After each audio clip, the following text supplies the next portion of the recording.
Confronted my husband about the excessive time my sister spends at our house half-dressed, but he said it's my issue to resolve. James blocked her from everything, social media, messaging, the lot. I told my mom, point blank, that Fran wasn't welcome in our home unless some very serious boundaries were observed. My mom hasn't entirely liked the move. There have been tense discussions, but even she's coming around to how damaging Fran's behavior truly was. As for me, I'm left sorting through the wreckage. I'm working with my therapist to process the betrayal and pain. It's surreal realizing the sister I'd admired could stoop to such levels to dismantle my life. The wounds are there, but I'm taking it day by day. The silver lining? James and I have never been closer. Our communication has deepened, our trust is stronger, we're healing, step by painful step, and I know we'll pull through, together. As for Fran, she's gone from our lives. For good. Update 5. I thought cutting Fran out of our lives would be the end of this nightmare, but apparently, I was naive to think she'd just disappear quietly. The past few months have been a roller coaster that I never saw coming, and honestly, I'm still trying to wrap my head around everything that's happened. Things started getting weird about 6 weeks after we went no contact. James and I were finally settling into a peaceful routine, no surprise visits, no drama, just us rebuilding our marriage. I was actually starting to feel like myself again. Then my mom called, sounding frantic. Fran's been asking about you two constantly, she said.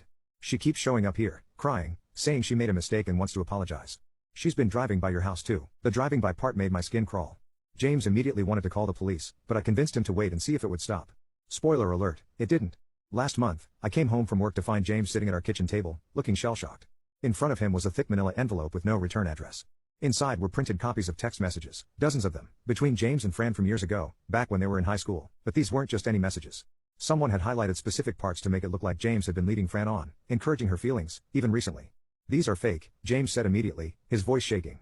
I mean, some of these conversations happened, but they've been edited.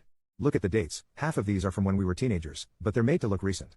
I studied the papers, my heart pounding. It was sophisticated manipulation. Whoever did this had taken real conversations and spliced them with fake ones, creating a narrative that James had been secretly encouraging Fran's advances all along. There were even messages that supposedly showed James complaining about our marriage and expressing regret about not choosing Fran. She's lost her mind, I whispered, but deep down, a tiny voice wondered if maybe there was some truth buried in there. The insecurity I'd worked so hard to overcome in therapy started creeping back in. James must have seen the doubt in my eyes because he immediately pulled out his phone. Look through everything, he said. Every message, every call log. I have nothing to hide. I spent the next hour combing through his phone, and relief washed over me when I found nothing suspicious.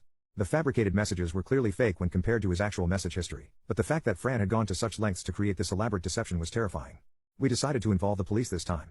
The officer who took our report was sympathetic but explained that unless Fran escalated to direct threats or physical harassment, there wasn't much they could do. He suggested we document everything and consider a restraining order if things got worse. They got worse. 2 weeks later, I was at work when James called, his voice tight with anger. She showed up at my office, he said. She somehow got past security and cornered me in the parking garage. She was crying, begging me to give her a chance, saying you were holding me back from my true happiness. My blood ran cold. What did you do? I told her to leave me alone and called security. But